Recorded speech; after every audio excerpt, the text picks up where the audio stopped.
Hi, it's me again with Corel Roll Tips and Tricks, and this is part 3, and I'm going to try to make this better. It's kind of difficult because if you contour to the outside, this gets bigger, but this gap gets smaller. And if you contour the inside, then this one's going to get smaller. But I think since this one's bigger, I don't know about the stitching. I'm thinking, I don't know where they're going to want it. So let's try this too. Let's go to contour, but this time let's contour to the inside with rounded corners. And that might be a better look, but I don't know how, that's probably where they're going to want the stitching. So let's try this. Now it rounded the corners on the outside corner, but the inside corners, it didn't round them. And I don't particularly know if this is going to work, but we're going to go here and go to object and break the contour part and then get that. And we need to change our, how long it is too, but we'll go ahead and change it now, change the curve. So let's go to Windows, Dockers, and Corners. And you can kind of see what it's already doing. Let's make it, you can actually keep clicking this till you see that blue line. So now we have a different curve. So let's try this and see what it looks like.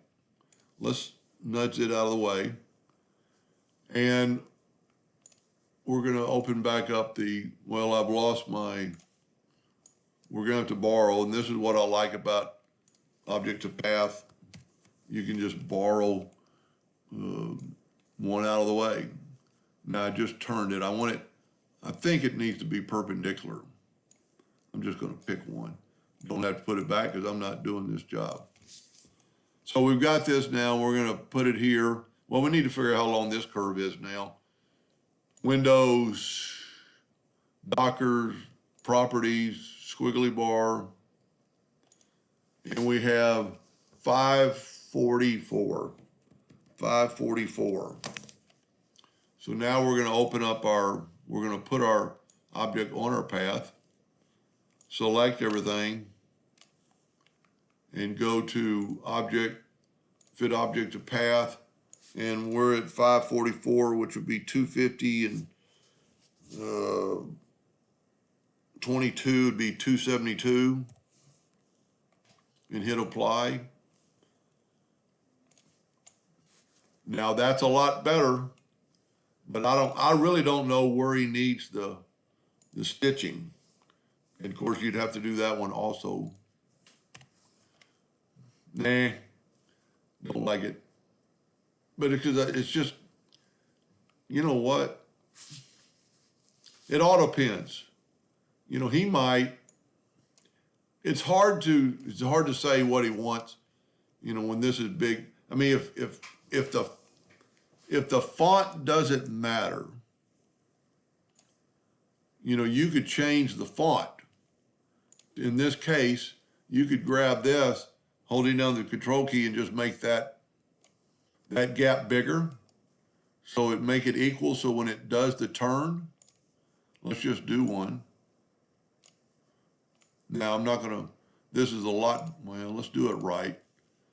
Go to Windows, and I should leave these windows open, but I get in a bad habit of shutting them down. And the squiggly line now is 622. 622. And let's go to object to path, and half of 622 is 311. And then select, well, I might have my object upside down. Whenever I grabbed it, I flipped it. And that might not be so bad. Let's flip it back though. And then grab everything. And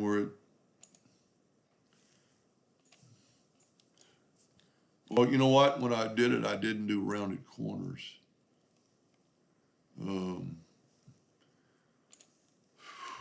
Because I think this is already let's go ahead and contour it. Effects. contour.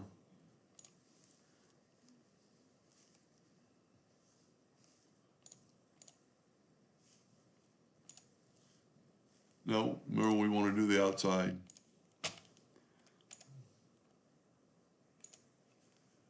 Now I need to break the contour apart. Sorry, I should have rehearsed this. And then go ahead and bring our deal down, but we need to find out how long this curve is. And I've shut that one down again. I'm the world's worst about shutting down Dockers. Well, especially when I'm doing a video because I've got so many videos open. So now it's 6:48. So I am going to shut it down now and actually shut down the contour. And half of 6:48 is 3:24.